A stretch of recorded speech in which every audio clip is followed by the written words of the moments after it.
Amazon Web Services is the gold standard of cloud computing, and when we talk about Amazon Web Services, we always mention the amount of services it offers. In this session, we are going to discuss one of the popular services that AWS has to offer to us. I'm referring to Amazon S3. In this Amazon S3 tutorial for beginners, we will discuss Amazon S3 at depth and we would understand quite a few core concepts that Amazon S3 has to offer to us. So let us quickly go ahead and take a look at the agenda of this session, this video.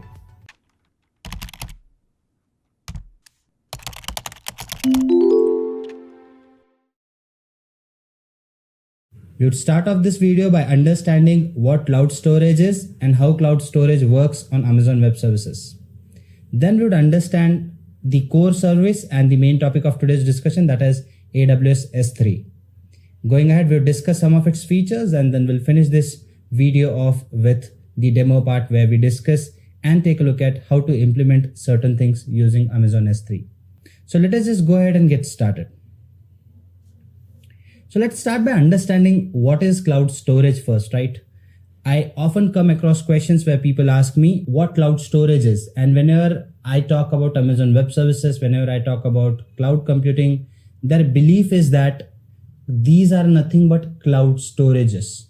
Well, let me tell you that when you talk about cloud computing, it is a lot more than what a cloud storage is. So in this session, I'm going to tell you what cloud storage is and how it is just a part of cloud computing and not cloud computing as a whole. So let us go ahead and understand cloud storage first. So when we talk about cloud storage, right, it is an online storage available as a network and is provided to consumers over a network as storage as a service. Well, to keep it simple, it is nothing but a way of storing your data, but on a cloud. So when we say cloud, we are referring to a platform or basically a collection of servers which lets you host your applications. Okay. So when you talk about hosting your applications, we are talking about quite a few things. Putting up your applications there, maintaining them, monitoring them, right? Storing the data as well. So this is what cloud computing is in a nutshell, where you rent these resources and basically put your applications, your data on top of this network. Okay. But when you talk about cloud storage, it is a smaller part of cloud computing, which mostly focuses on the storage part. That means whatever applications, whatever data are we talking about, how can we store it over this network? How can we store it over cloud? When you try and answer this question, the answer is cloud storage. So cloud storage is nothing but a storage over the internet where you use some third-party servers where you can store your data, to keep it simple. Okay. What are the features cloud storage offers, or what kind of things that you can store on cloud, right? Well, whether you talk about data backup, right? Messaging data, application data, or even your multimedia data, all can be stored on cloud, right? To give you an example, our WhatsApp normally backs up our data at certain duration during the day, right? In my case, it is 2 a.m. in the night that WhatsApp always backs up my data. Okay. So where is this data getting backed up? It's getting backed up on some server, right? On some cloud platform. The other example is Google Drive, right? We put forth our data there. Do we actually physically maintain it on a system? No, right? I mean, I can log into my Google Drive using my mobile phone and download the data from there, right? I can log into Google Drive from my system, my laptop, and I can download my data there, right? So that is what a cloud storage is. What I'm putting my data on some server, which I can access through the internet, and I can actually put my data there, retrieve my data from there, right? And as I've mentioned, what is the kind of data that you store on cloud? It can be your backed up data, right? Say for example, the images that I just mentioned. When you talk about WhatsApp, you talk about images, you talk about videos, right? That you can upload on your drive, right? Store on your drive. That is what data backup means, right? It can be your data like your company's data, your log files and all those things. You can back it up there as well if you wanted to. Messaging data is something that is used for communication over the network, right? So again, WhatsApp is an example here, a good example. But apart from that, when you talk about two applications communicating with each other, there's a data that moves around the network, some messaging data, right? So you can store that data as well. Application data, again, now it can be your messaging data. It can be the data that is being processed by your application or held by your application, that kind of data. Multimedia, again, we are talking about images, photos, files, videos, right? So this is what your multimedia data is. So when you talk about a cloud storage, it gives or makes room for storing all these kinds of data. Okay. Moving on, what are the benefits of cloud storage? One, it is readily and always available, right? That means you can access this data from different parts of the world using internet. And since it is backed up on your drive or on your cloud platform, you can access it anytime you want to. You just have to fire up your laptop, fire up your system, log into your drive, your account, your cloud account, whatever it is, and you just download that data. Okay. Apart from that, it is highly cost effective. Now, what do I mean by cost effective, right? So when you talk about these cloud storages, they basically give you various options you can choose and chop from. We'll discuss some of those once we get into the S3 part, right? So I'll talk about how S3 costing works. So there are quite a few features that ensure that your data storage is cheaper. Okay. Security. Now, when you talk about a platform like AWS, which is a cloud platform, it gives you physical as well as network security, right? There are 24/7 duration. There are people who guard your data centers. Okay. Apart from that, you have network security where you can decide IAM policies. You can decide who gets to access what. You can encrypt your data, ensure that your data is masked in such a manner that it moves safely over the network as well. Okay. So when you talk about security, this data is highly secure. Processing is easy, right? I mean, you can actually go ahead and store this data in different forms, different formats. You can cluster this data into groups, ensuring that when you need to process this data, it's an easy task for you to actually go ahead and process this kind of data. Okay. So this was about how processing works on top of cloud, right? How data storage works on top of cloud. Let's just go ahead and take a look at some of the cloud storage myths quickly, and then we'll just jump into AWS cloud storage. Okay. So as I've mentioned, when I do have a conversation with people have myths about what cloud storage is, what cloud computing is, right? So they have this misconcept, and it is understandable unless and until you actually know these concepts. It's not easy for you to actually go ahead and make or have a clear opinion about it. Likewise, there are quite a few myths that surround cloud storage as well. Now, what are those myths? Well, some of the people believe that it consumes a lot of power. The assumption is that since there are so many data centers, these data centers consume power, right? That's true. But let me give you an example. What if you had to store this data on your personal front? Okay. Now there are like lakhs of people like you who are storing this data on their personal front. You'll still be using that electricity, right? Now, if you store this data on a data center, these lakhs of people are putting the data on that data center. So it is holding data for lakhs of people, and that is why there's a power consumption. But if you take a look at it cumulatively, it's still lesser amount of consumption. Plus companies like GCP, AWS, they do a lot of research on optimizing the power consumption process. And that is why if you believe a lot of power is getting consumed, it's not true completely. Okay. Complexity in data storage. You have to understand how services work on cloud. If you do this, storage actually is a lot more easier than following some other processes, right? So if you have an understanding, this is not going to be complex for you. It's actually going to be easy. You'd get to know what data you want to store, where you want to store that data. Okay. Not for small scale businesses. I do not understand why do people have this myth, right? I mean, we normally are using cloud already, right? When you put forth an image on Facebook, what it is, you're putting your data on some cloud storage, right? So it's for individuals as well. So why not for small scale businesses? Is it cost effective for small scale businesses? If used rightly, definitely it is cheaper as well. Okay. Downtime and security. Again, nothing is secure 100%, right? So since we are putting our data on a third party tool on a server, right? So there's a possibility that there could be some downtime there, and which is inevitable rather. I mean, there would always be this downtime. But what is the amount of downtime that you might experience if there's one? The possibility is very less. We'll discuss that when we talk about the durability of this S3 service that we are going to discuss today. Okay. So this again is not true completely. I don't need cloud at all. Now, this is what people believe, that we are going to sustain without cloud. That's not true. We will move to cloud one way or the other. And the fact that we are into this corona-ridden world right now, corona-hit world rather, we are moving to cloud anyways. Streaming companies have their shares gone skyrocket, right?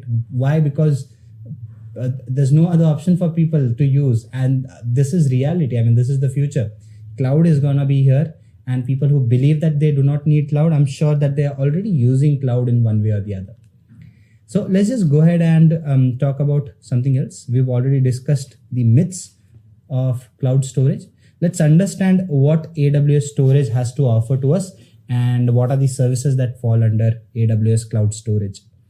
To start with cloud storage, right? AWS offers following services.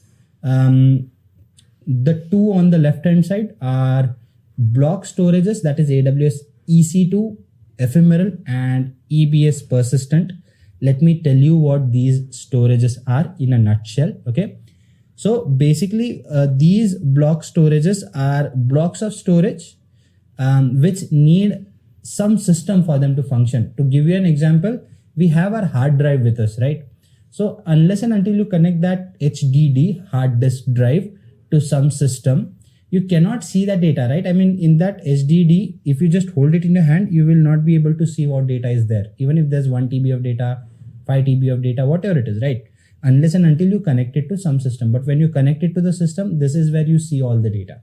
So when you talk about this block storage, it is always dependent on an instance, okay, for its usage. Now there are two types in it as well. One data that cannot survive without the system, one that can. So when you talk about Amazon EC2 ephemeral, this is the data or this is the volume that comes attached to your instance. So when you delete your instance, your virtual machine, the data also goes with it. EBS is again a block storage, but it is persistent in nature. You can create separate volumes and keep those volumes separately with you. Even if the instance is deleted, this volume would be there. You can detach this volume to the instance as per your need. Okay, so that is what EBS, persistent, and Amazon EC2 ephemeral volumes are all about, storages are all about. Then you have your next type of storage, that is your object storage, the one that we are going to discuss at length today. Okay, so S3 is the first one, which again is a bucket object kind of a storage. I'll keep S3 for the later half since we are going to talk about it in the next bit, right? Let me quickly walk you through what Glacier is. Glacier is a kind of archival storage, a cold storage. Okay, so when I say cold storage, what Glacier does is it lets you store data for a longer while at a cheaper price. But there's a catch here.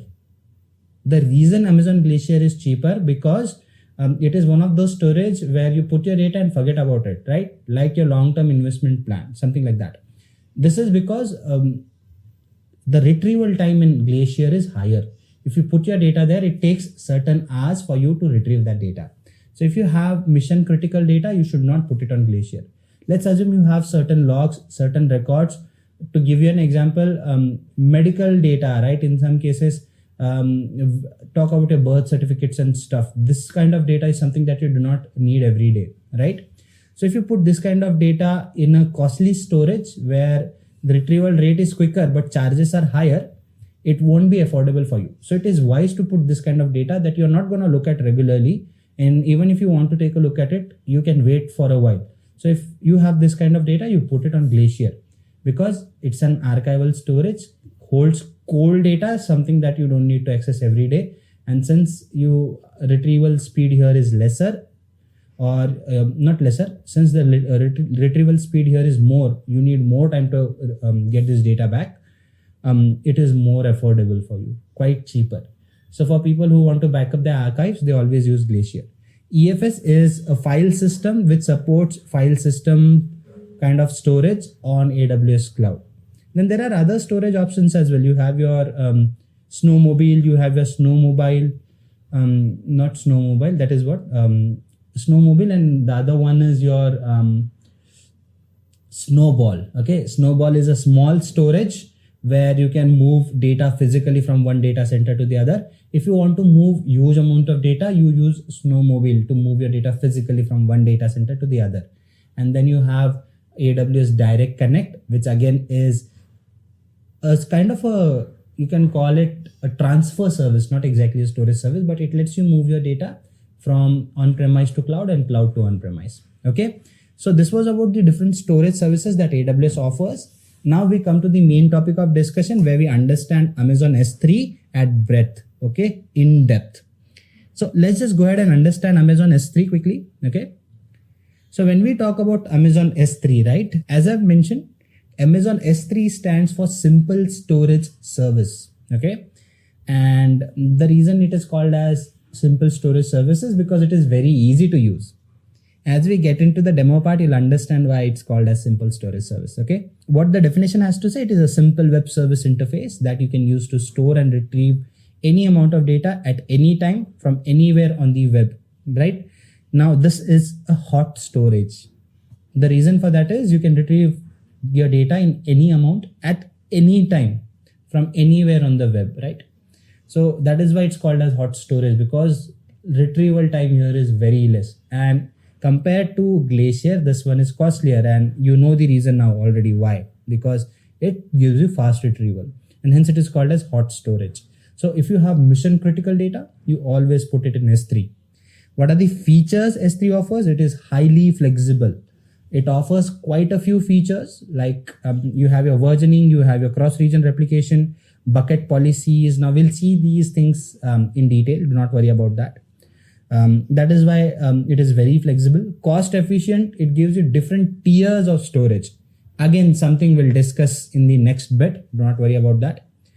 It is highly durable. That means your data, you can rely on the fact that your data would always be available to you. It is 99.11 times 9.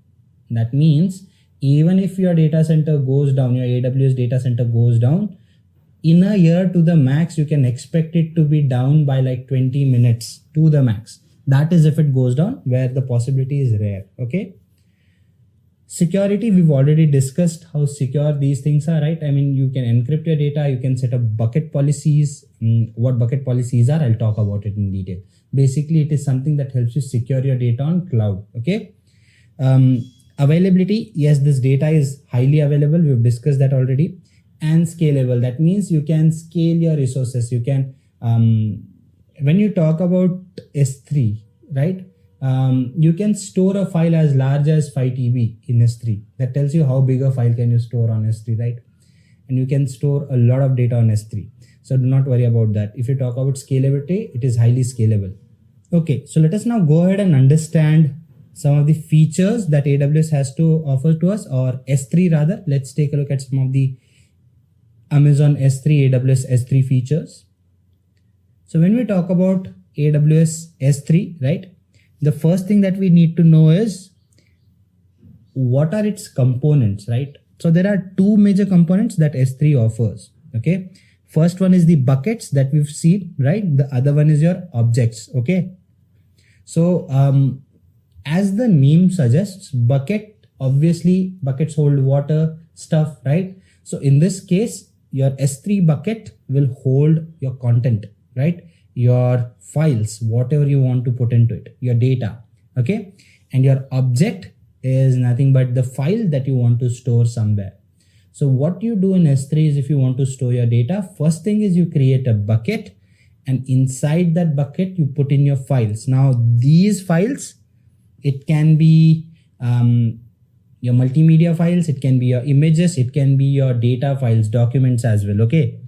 Now, how does this data, how does S3 basically have information about this data? One, it maintains the metadata of this file, right?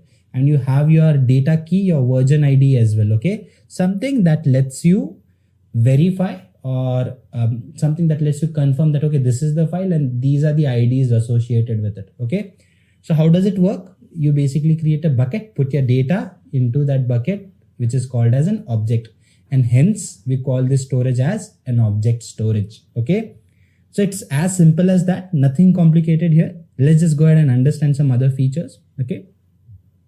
So some important feature that S3 supports is, it's called as CRR. So when I say CRR, it is cross-region replication. Now, what does cross-region replication do? Okay. So when we talk about cross-region replication, it is nothing but an ability of S3 to ensure that you can take backup of your data in different regions. Okay. So let's assume that you have data in one of your buckets, in one of your containers or folders. Okay. Now there's a possibility that your data center might go down.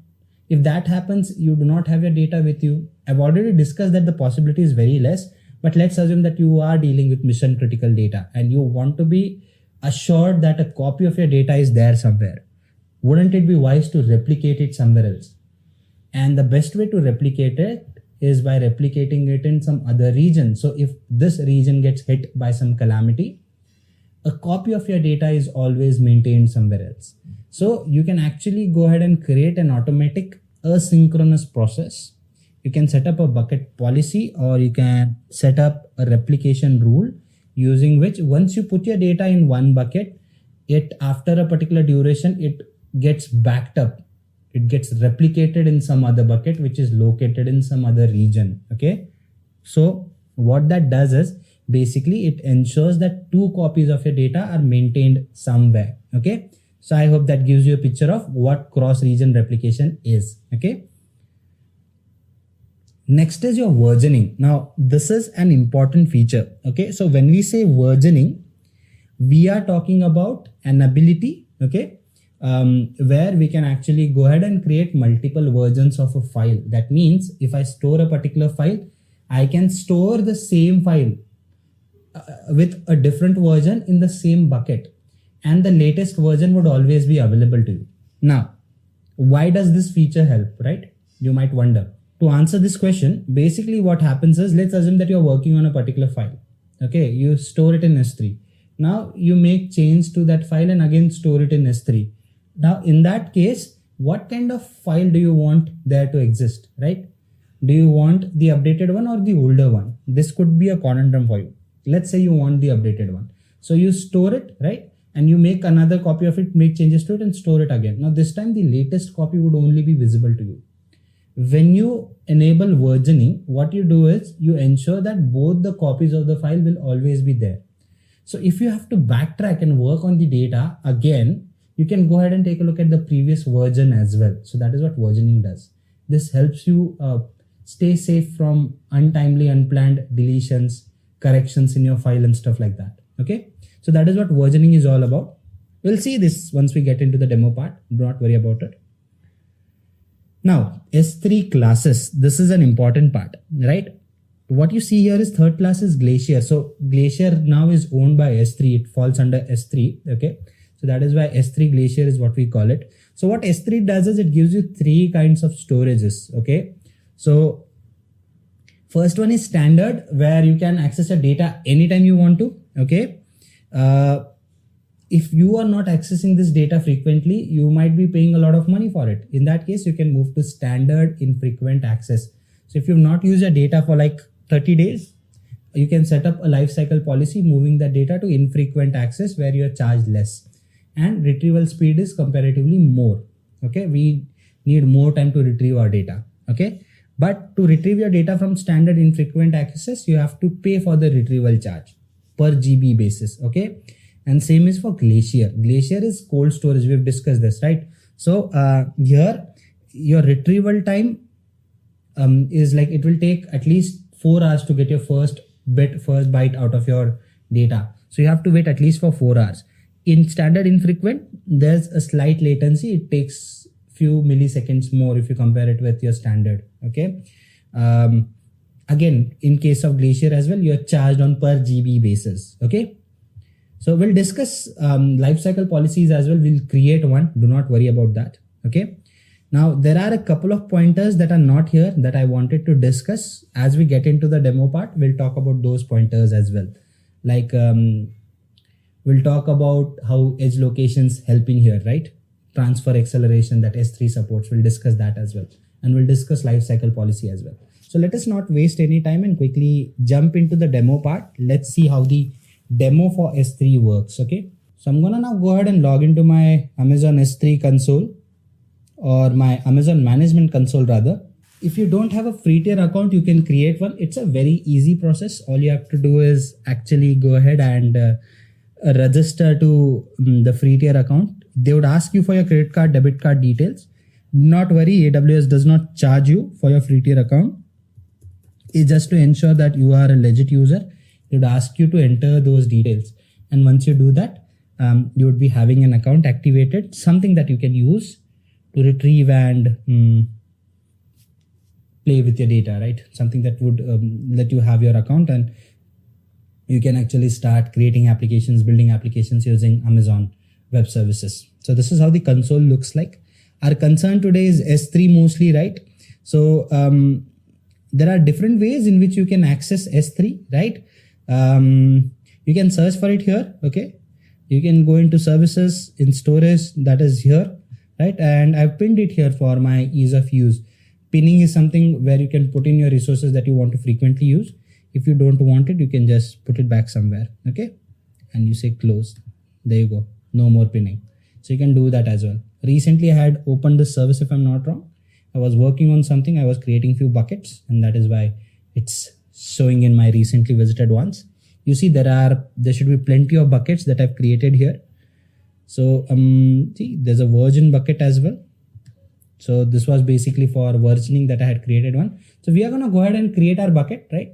Let's create one and put some data in it. Let me call this bucket. See, note one thing, when we create an S3 bucket, it has to be unique, okay? It has to have a unique name because buckets exist globally. They don't fall under particular regions when you try and have the naming system in place. Their names should be unique globally, okay? So let's call it.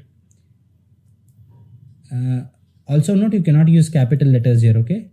Let's call it, okay, this is getting selected by default. So let's just say Sam 332211, okay? It's getting created in Mumbai region, okay? And I say next. Do I have to keep the versioning activated? We'll do that later, okay? And key value, again, not a concern. Let's just say next. And what is the bucket policy? Bucket access, block all public accesses. That is what it is by default, ensuring my files are secure here. And I say create a bucket. And just like that, my bucket would be created, okay? Let's search where the bucket is. It's Sam332211. There you go. So I open it, okay? And in that bucket, I can upload files. Now there are quite a few things that we'll take a look at. Do not worry about it. First thing that we do is we go to properties and we activate versioning. This is something that we needed to see, right? So I'll say enable versioning and I say save. Okay, once that is done, we go back to the bucket. In the overview, we say upload a file. Now this is a very simple thing that I wanted to show to you people, okay?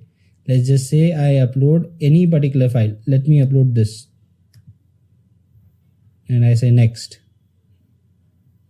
Let me just say upload directly. There you go. The file is uploaded here. React to React hands-on part 1 something. Okay. Now I have one file here. This was uploaded at this time, right? During the day. Versioning is enabled now for this bucket. So if I upload the same file again. Okay. This was the one I uploaded, right? Let's just upload and see what happens. You see there's still just one file here, right? We only have one file on our plate, but are we having other versions of it there with us, right? How do we find out? Let's say I click on this bucket, okay? You see there would be data about this bucket here. You see both the versions are maintained. Latest one is this, the one that we stored the second time. You see, this was at 44 minutes, 3 seconds. This was at 44 minutes, 30 seconds, okay? So it is keeping a copy of my latest version. If I want to see all the versions, I can say show. And there you go. All the versions would be visible to me always. If I hide it, only the latest one would be visible. So this is what it does, right? I mean, you'd be having your versions that would always be available with you. Okay. So you can do that. What are the other things that we can do? Let's say, let me show you what are the other things that we can do. Okay. Properties. If we go to properties, object level logging, default encryption, if you want to server access logging, static website hosting, you can do these things. If I go to management, I can add a life cycle. We talked about the different tiers, right? So let's say that my data, I've been using a data for a while. After a while, I feel that this data is not being used, but I still want a copy of it. So I can move it to a tier where it is cheaper for me to hold that data, right? So how do I do that? I come here and I say add a lifecycle policy. Okay. Let's call it today's policy. Okay. limit scope to specific prefixes, apply to all the buckets, all the objects in a bucket. So whatever object I put in this bucket, this scope would be applied to it. So I say next. Storage class transition, current versions. Okay. So it will move my current versions to the bucket or to the other storages which are cheaper for me. Say next. Configure clean all expired up objects. Okay. Configure expiration, current versions again. Okay. And when do you want the object to expire? After 365 days, if I'm not using that object, it would get expired. I can set a higher limit here as well. Okay. I'm not sure about the upper limit, but it can go very high. I'm sure we can do it for like 10 years at least. So for 10 years, this object, a copy of it would always be with me. Okay. So it won't get deleted. That is what we mean by it. I say next. Rules apply to all the buckets. So it is giving me a warning saying that my data might not be in the best of scopes, might not be very secure. But right now we do not have to worry about that. Why? Because this is just a demo, right? I say save. And there you go. A bucket policy or a rule has been created that, okay, let me just open that and show you what we've done. I say edit, today's policy, I say next, transition. You see, there are prerequisite fees when using lifecycle to transition data to any S3 or S3 Glacier. Okay. So it's warning me against the charges. Okay. So let's move further.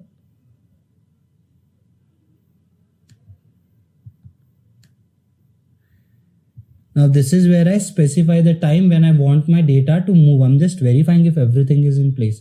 So after 365 days, okay, my data would be expired. But if I go back, there's something that I've missed out on.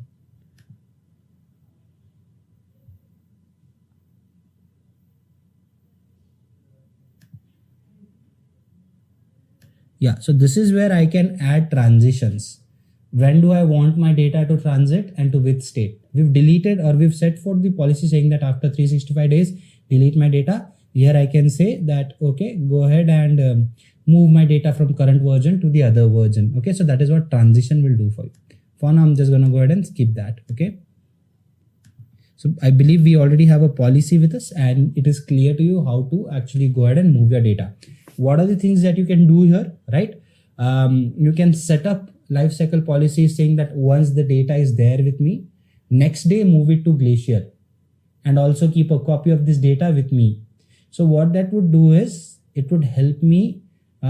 This is very critical when you talk about places where you want to store your data at a cheaper price and also maintain its copy for a faster retrieval. So my data is moving to Glacier as well. When I set up a policy, what it will do is every day when you put forth the data, next day it would move to Glacier. So your data would be backed up automatically. You don't have to worry about that. And the copy of your data would also stay in your S3. Why? Because I've set the expiration policy to 365 days. So for 365 days, the data would also still be in my S3 bucket. So I can use that data frequently if I want to. So that is what these policies let you do. Okay. Now there are two other things that I've talked about, which I haven't shown you. So okay, for this, we'll have to create a separate bucket. I'm not going to do that for now, but I'll tell you what happens here, right? Cross-region replication, same region replication. So you can have multiple buckets in the same region and you can replicate your data in the same region as well. You can create multiple buckets in other regions and you can do that as well. All you have to do is create a rule saying that, okay, move your data from this bucket to the other. Okay, it's not a very tedious task. Anybody can actually go ahead and do that. Okay, what are the other things that we need to look into? Well, yeah, bucket policies are one thing. Okay, so guys, you can create bucket policies. Okay, there's something called as policy generator. So basically you can state all the requirements that you have, right? What do you want to do with your policy? Say for example, S3 bucket policy is what you want to create. Here you can decide what do you want to allow, what do you want to deny. Let's say you want to allow storage to a particular bucket. So you can allow access to that bucket to particular people. You can deny access as well.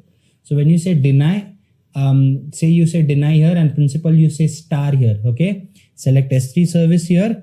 Okay, and copy the ARN. ARN is nothing but an ID that tells you that this is the bucket you're using. Okay. If you go to management console in services, you'll be getting that data. I'll show you that. Okay. If you enter that data here and if you add this policy and you say deny access, so I'd be denied access to that bucket. I cannot delete objects in that bucket. I cannot move my data to that bucket. So you can do that. So you can try out creating certain bucket policies as well. With this policy generator, it is a 5-step process and it's very easy. Just go ahead and enter this data, whatever is mentioned here. All the information is given here. See, I said you have to enter star here, right? That is for all services that we use. Okay. We can go ahead and create policies as well, but what I wanted to show you was the ARN part, right? Okay. So if we go back to our bucket,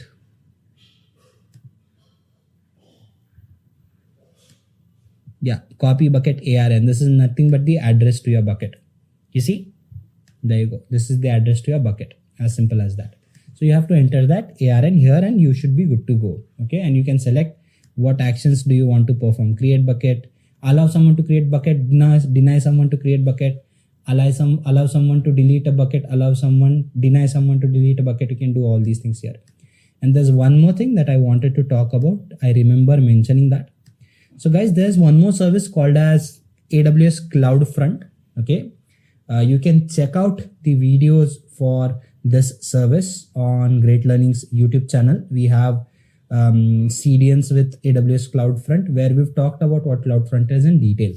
But to give you an idea, what CloudFront does is basically it lets you create an edge location. Let's assume that your data is stored in a location which is very far from you and you want to access that data. As a user, if the data is stored at a very further location, at a far location, it would take longer for you to retrieve that data, isn't it? Okay. But if you create an edge location, what will happen is edge location is something that is between the user and the actual place where the data is located. And at this edge location, we can cache or backup this data. So once we back up this data, we can actually are able to access this data at a quicker pace. Why? Because it is located at a location that is close to you, right? So accessing this data becomes easier. So this is something S3 transfer acceleration ensures. It creates these edge locations and lets you move your data at a quicker pace if you want to move it between regions. So that is what S3 transfer location is meant for. It uses this CloudFront service, content delivery network service, to create edge locations, cache your most frequently accessed data, and then access it faster or transfer it faster. Okay. So guys, this was about S3. I believe now you people are clear as to what S3 is, how to work around it and do different things with it. I hope that this video has given you a clearer picture on the subject. Okay, so this brings us to the end of this session. We've successfully seen pointers like we've understood how cloud storage works. What are the types of AWS cloud storage services? We've discussed some of those in detail, like we've talked about what EBS is, what persistent storage is, what ephemeral storage is. We've also talked about Amazon S3 at stretch, where we've understood some of its core concepts concerning buckets, concerning objects. Then we've gone ahead and talked about what versioning is, how it helps. We've discussed what cross-region replication is. We've talked about lifecycle management, and we've actually gone ahead and seen some of these being implemented practically. That's it from our end. We would also like to inform you that at Great Learning, we have come up with Great Learning Academy initiative, where there are 80+ free courses that you people can register to. And on completion of these courses, you'd be getting a certification free of cost. So do register to Great Learning Academy and avail these opportunities in these COVID-19 hit times. Thank you.